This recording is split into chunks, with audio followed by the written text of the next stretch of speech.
अस्सलाम वालेकुम। CS601 module 180 से 190 तक पढ़ना है। इस वीडियो में ईथरनेट को स्टार्ट करेंगे। ईथरनेट क्या होती है कि आपकी सबसे पॉपुलर टेक्नोलॉजी है जो आपकी लोकल एरिया नेटवर्क्स में यूज़ होती है। सबसे पहले इसको 1970s में डेवलप किया गया था और 1980s में इसको एक स्टैंडर्ड बना दिया गया।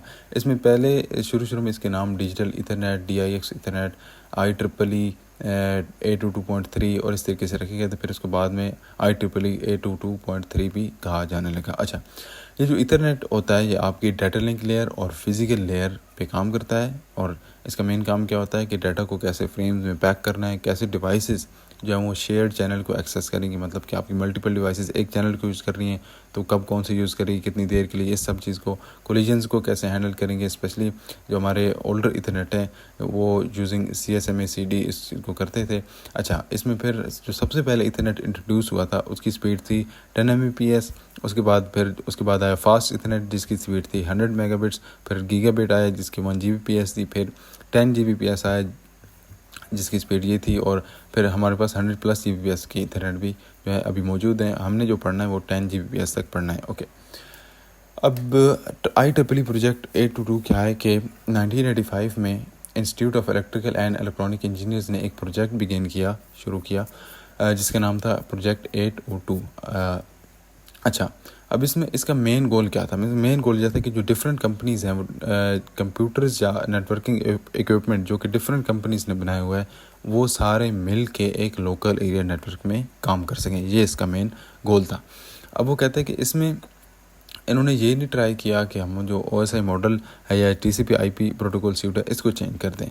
इसका मेन जो फोकस था वो ये था कि जो नीचे की दो लेयर थी यानी फिज़िकल लेयर और डाटा लिंक लेयर, उनको इस तरीके से जो है वो कॉन्फ़िगर किया जाए कि वो डिफरेंट किस्म के मैन्युफैक्चरर्स की तरफ से जो डिवाइसेस आती हैं उनको उनके साथ मिल के जो है वो कंपेटेबल हो सकें और उनके साथ मिल के काम कर सकें। अच्छा, इसमें डिफरेंट जो है वो स्टैंडर्ड्स होंगे और हर जो है उसके अपना नंबर होगा। जैसे ईथरनेट के लिए 0.3 होगा, वाईफाई के लिए 0.11 और ब्लूटूथ या पर्सनल एरिया नेटवर्क के लिए 0.15 हो सकता है। अच्छा, IEEE स्टैंडर्ड्स में और नॉर्मल आपके TCP/IP में स्यूट में फ़र्क क्या होता है कि इसमें आपके पास सिर्फ फिज़िकल लेयर और डाटा लिंक लेयर होती है, जबकि जो आपका ट्रांसमिशन ये होता है IEEE स्टैंडर्ड, इसमें आप एक एक्स्ट्रा लेयर के साथ काम करते हैं जिसको बोलते हैं लॉजिकल लिंक कंट्रोल। इसमें क्या चीज़ होती है? फ़्लो कंट्रोल, एरर कंट्रोल और जो फ्रेमिंग होती है उसका भी कुछ हिस्सा इसके थ्रू जो है वो किया जाता है। ओके, अब जो ईथरनेट है वो वक्त के साथ इवॉल्व हुआ है और उसकी स्पीड में जो है वो चेंज आई है। हमने जो पढ़नी है उसकी 4 जनरेशन तक पढ़नी, यानी कि 10 Mbps से लेकर 10 गीगाबिट ईथरनेट तक। अच्छा, सबसे पहले स्टैंडर्ड ईथरनेट, ये सबसे पहला ईथरनेट था जिसकी स्पीड 10 Mbps से इसको 1980s में बनाया गया था और लोकल एरिया नेटवर्क के लिए मेनली बनाया गया था। इसको शुरू में जो है 10 बेस टी ईथरनेट भी कहा गया। 10 का मतलब है कि उसकी 10 Mbps स्पीड है, बेस का मतलब है कि बेस बैंड ट्रांसमिशन यूज़ कर रही है यानी कि पूरी केबल को यूज़ करके, और टी का मतलब है ट्विस्टेड पेयर केबल। बाद में इसके फिर फास्टर वर्जन भी आए, लेकिन वो कहते हैं कि ये इम्प्रूव हुआ वक्त के साथ साथ, लेकिन जो इसके कोर फीचर्स थे कुछ वो चेंज नहीं हुए। जैसे कि बेसिक फ्रेम का जो स्ट्रक्चर था, जैसे डाटा कैसे पैक किया जाएगा, सेंड किया जाएगा, ये जो था सेम रहा। फ्रेम स्ट्रक्चर अभी हम देखते हैं। मैक एड्रेसेस वो भी जो था यूज़ ऑफ मैक एड्रेस वो भी उस तरीके से सेम रहा। और जो हाफ डुप्लेक्स के मोड थे उसमें CSMA CD का जो मेथड हमने यूज़ किया था वो भी सारा through out the evolution same रहा। ओके, अब ये जो ईथरनेट होता है ये कनेक्शन लेस और अनरिलायबल सर्विस होती है। मतलब कि इसमें आप डाटा भेजने से पहले कोई कनेक्शन इस्टेब्लिश नहीं करते। इसमें आप फ्रेम्स जो होता है वो पूरे नेटवर्क में डिफरेंट पाथ से इंडिपेंडेंटली भेज देते हो।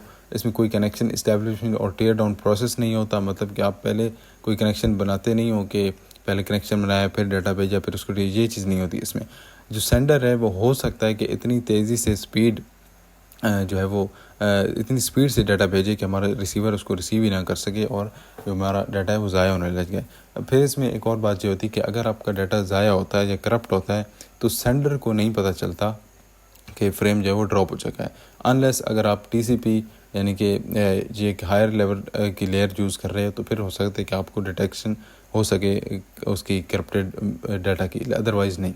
ओके, ये कहता है कि जो इथरनेट है अनरिलायबल है लाइक आईपी और यूटीपी मीन्स कि यूज़र डाटाग्राम प्रोटोकॉल, ये भी एक प्रोटोकॉल है, ये इन दोनों की तरह भी क्या है कि एक अनरिलायबल है, क्योंकि इसमें कोई गारंटी नहीं होती कि आपका जो डाटा है वो करेक्टली डिलीवर हो चुका है। अच्छा, और ये बात हम पढ़ चुके हैं कि फ्रेम करप्ट होगा तो उसको सेंडर को पता नहीं चलता। ये जो काम होता है जो हाई लेवल की प्रोटोकॉल्स होते हैं उनको दे दिया जाता है, जैसे कि टीसीपी यानी कि ट्रांसमिशन कंट्रोल प्रोटोकॉल, तो ये काम इसके हवाले कर दिया जाता है कि ये आपने करना है। ओके, अब इथरनेट फ्रेम फॉर्मेट कैसे होगा? सबसे पहले आपके पास प्रीएम्बल बिट्स होंगी। प्रीएम्बल बिट्स क्या होती हैं कि 56 बिट्स या 7 बाइट्स का एक डाटा होता है जो आपकी मतलब एक किस्म का फ्लैग का ही काम करता है कि आपके रिसीवर को बताता है कि इस किस्म का डाटा आ रहा है। ओके, जो आपका SDF है या SFD है, स्टार्ट फ्रेम डेलीमीटर या फ्लैग, ये हमने इसको डिटेल में पढ़ा है कि ये फ्रेम की स्टार्ट को मार्क करता है। फिर डेस्टिनेशन एड्रेस होगा जिसकी लेंथ होगी 6 बाइट्स। फिर सोर्स एड्रेस यानी ये भी 6 बाइट्स का। फिर टाइप होगी, इस टाइप में या तो फ्रेम की टाइप है या फिर कंट्रोल उसकी प्रोटोकॉल की टाइप हो सकती है। फिर उसके बाद आपका डाटा है और लास्ट पे CRC है। अच्छा, इसमें जो आपके पास मैक्सिमम लेंथ होती है आपके फ्रेम की वो कितनी हो सकती है? 1500 बाइट्स। 1500 बाइट्स या फिर 1500 बाइट्स हो सकती है। 1500 बाइट्स कैसे हो सकती है कि जो आपकी एक्स्ट्रा ये चीज़ें हैं जैसे कि डेस्टिनेशन, सोर्स एड्रेस, ये सारी चीज़ें, ये टोटल 18 बाइट्स बनती हैं। 6 बाइट ये, 6 बाइट ये और 4 और 2 और 4 6, तो 6 3 18, मतलब ये 18 बाइट्स जो है ये आपकी एक्चुअल डाटा में नहीं होती। तो हम 1518 में से जब माइनस करते हैं हमारे पास 1500 बाइट्स जो है मैक्सिमम लेंथ इसकी बचती है, और मिनिमम लेंथ हमारी इस तरीके से 46 बाइट्स होती है। ओके, एड्रेसिंग इसमें कैसे होती है? आपका जो कंप्यूटर होता है या डिवाइस होती है उसमें एक कार्ड होता है जिसको बोलते हैं नेटवर्क इंटरफेस कार्ड, NIC। ये क्या करता है कि आपको एक लिंक लेयर या फिजिकल एड्रेस प्रोवाइड करता है आपकी डिवाइस को, और इसमें जो इथरनेट है हम उसमें 6 बाइट्स का या 48 बिट्स का एड्रेस यूज़ करते हैं जिसको हम हेक्साडेसिमल नोटेशन में लिखते हैं, और हर 2 डिजिट्स को कॉलन से सेपरेट किया जाता है। यहाँ पे एग्जांपल के तौर पे मैक एड्रेस यहाँ पे बताया हुआ है। ओके, अब इसमें जो आपका एड्रेस है उसकी ट्रांसमिशन कैसे होती है? वो कहता है कि जो बाइट बाय बाइट के हिसाब से अगर देखा जाए तो डाटा आपका एड्रेस लेफ़्ट टू राइट भेजा जाता है। मतलब कि अगर ये एक बाइट है, यहाँ से 0 से लेकर 1 तक एक बाइट है, तो इसको लेफ़्ट टू राइट भेजा जाएगा, मतलब कि इन बाइट्स को लेफ़्ट टू राइट भेजा जाता है। ओके, लेकिन अगर बिट बाय बिट देखा जाए तो फिर हम राइट टू लेफ़्ट भेजते हैं, मतलब कि हम जो बिट्स हैं उनको रिवर्स कर देते हैं। यहाँ पे अगर आप देखें तो 0 यहाँ पे स्टार्ट में था, यहाँ पे एंड में आ गया, तो उनको रिवर्स कर देते हैं। अच्छा, इसमें आपके पास एड्रेस में 3 टाइप्स के एड्रेस होते हैं, यूनिकास्ट, मल्टीकास्ट और ब्रॉडकास्ट। इन सब को हम पहले पढ़ चुके हैं तो इनकी ज़्यादा डिटेल में जाने की ज़रूरत नहीं है। बहरहाल अब इसमें यह कहता है कि आपके जो यूनिकास्ट और मल्टीकास्ट एड्रेसेस होते हैं उनका हम ऐसे पता लगा सकते हैं कि आपकी जो मोस्ट सिग्निफिकेंट बिट होती है या मोस्ट राइट बिट होती है, अगर वो 0 है तो एड्रेस यूनिकास्ट है, और अगर 1 है तो मल्टीकास्ट है। मिसाल के तौर पे जैसे यहाँ पे अगर हम देखें मोस्ट सिग्निफिकेंट 0 है, तो इस तरीके से मतलब हम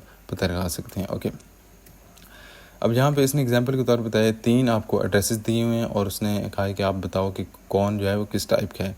हमने एक चीज़ पढ़ी थी कि अगर लेफ़्ट साइड से दूसरा डिजिट जो है वो इवन है तो हमारा एड्रेस यूनिकास्ट होता है। अगर ऑड है, जैसे कि बी में है, मतलब बी वाला एड्रेस में, तो ऑड होगा तो फिर हमारा जो एड्रेस है वो मल्टीकास्ट होगा, और अगर सारे एफ्स हैं मीन्स कि सारे वंस हैं तो फिर हमारा एड्रेस जो ब्रॉडकास्ट होता है। ओके, अब स्टैंडर्ड इंटरनेट को हम इम्प्लीमेंट कैसे करते हैं? यहाँ पे आपके पास एक नेटवर्क है जो कि बस टोपोलॉजी में जिसको अरेंज किया गया है।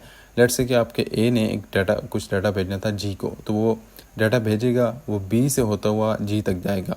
अब बाकी सारी डिवाइसेस जी के अलावा उस डाटा को डिस्कार्ड कर देंगी, मतलब कि इग्नोर कर देंगी, और जी उसको रिसीव कर लेगा।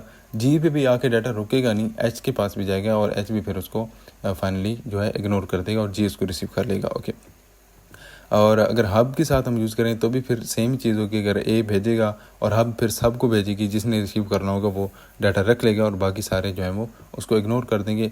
अच्छा, जो आपका ईथरनेट स्टैंडर्ड ईथरनेट होता है इसमें जो सारे फ्रेम्स होते हैं वो उनकी बाय डिफ़ॉल्ट नेचर जो है वो ब्रॉडकास्ट होती है। मतलब कि अगर एक डिवाइस डाटा भेजेगी तो वो जाएगा सबके पास, लेकिन रिसीव वही करेगी जिसके लिए भेजा था। अच्छा, एक्सेस मेथड इंस्टेंट है इंटरनेट।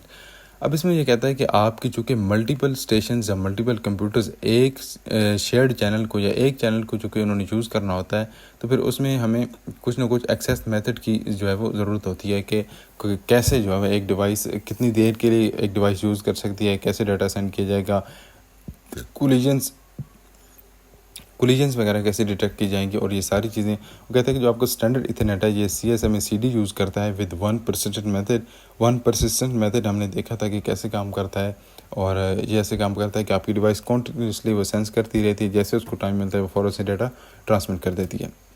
अच्छा, अब इसमें ऐसे होगा कि आपकी ए जो है वो आपके एनर्जी लेवल्स को सेंस कर रही थी आपके मीडियम में। हमने एनर्जी लेवल्स को भी पढ़ा था कि जब कोलिजन होती है तो स्पाइक सबसे हाई होती है, जब आइडल होता है यानी कि फ्री होता है मीडियम तो ज़ीरो होती है, और फिर जब डाटा ट्रांसमिट होता है एक सर्टन लेवल होता है। अच्छा, ये सेंस करेगा, जैसे इसको फ्री नज़र आएगा ये फ़ौरन से डाटा शेयर कर देगा।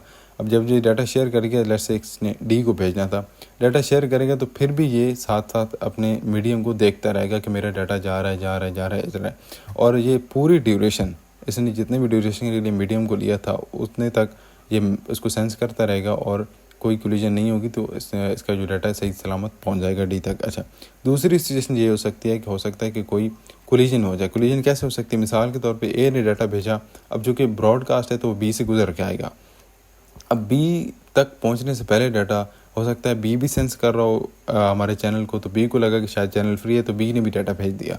अब जब बी ने डाटा भेजा तो क्या होगा? कोलिजन होगी, और जब कोलिजन होगी तो जैसे ही कोलिजन होगी हमारे जो दोनों स्टेशन है, ये सारे स्टेशन है नेटवर्क में, वो फ़ौरन से ट्रांसमिशन एक रैंडम टाइम के लिए रोक देंगे और फिर उसके बाद दोबारा रीट्राई करेंगे। अच्छा, एफिशिएंसी ये है कि आपके एक स्टेशन को जितनी देर के लिए आपका चैनल दिया गया है उसमें से वो कितनी देर एक्चुअल डाटा ट्रांसमिट करता है। मतलब कि अगर आपके एक स्टेशन को 10 सेकंड के लिए चैनल दिया गया है तो वो उसमें से अगर 4 सेकंड डाटा जो है वो ट्रांसमिट करता है और 6 सेकंड वैसे ज़ाया करता है, तो इसकी जो रेशो होती है उसको बोलते हैं efficiency of standard Ethernet. Efficiency हम फाइंड आउट कैसे करते हैं?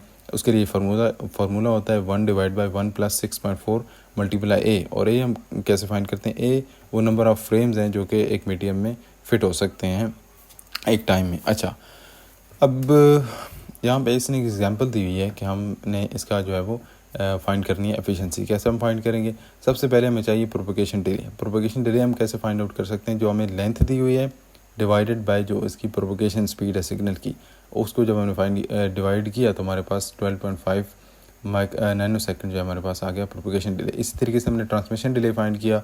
हमने जो फ्रेम का साइज़ था उसको डिवाइड कर दिया अपनी स्पीड से, तो हमारे पास ट्रांसमिशन डिले आ गया। फिर हमने ए फाइंड आउट किया, propagation delay divide by transmission delay, और हमारे पास ए आ गया 0.24। अब मतलब कि 0.24 of a frame occupies the medium. 0.24 जो परसेंट डाटा है या परसेंट टाइम्स है वो हमारा स्टेशन एक्चुअली में डाटा ट्रांसमिट करेगा, बाकी जो है वो। अच्छा, इसको अगर जब फार्मूले में पुट करेंगे ए को, सॉरी ये हमारी एफिशिएंसी नहीं थी, एफिशिएंसी यहाँ पे है। जब हमने ए को पुट किया फार्मूले में तो हमारे पास एफिशिएंसी आ गई 39%। इसका मतलब है कि अगर एक स्टेशन को लेट्स से कि 100 सेकंड मिले थे ट्रांसमिशन के लिए तो उसने 39 सेकंड एक्चुअल डाटा ट्रांसमिट किया, और जो 61 सेकंड थे वो उसने वैसे ही ज़ाया कर दिए। वो कोलिजन्स की वजह से हो सकते हैं, किसी भी रीज़न से हो सकते हैं। अच्छा, अब इसमें एक आइडियल सिचुएशन भी होती है कि अगर ए हमारा 0 हो जाता है तो क्या होगा कि एफिशिएंसी 1 या एफिशिएंसी 100% हो जाती है, जो कि प्रैक्टिकली पॉसिबल नहीं है, वैसे एक थ्योरेटिकल चीज़ है।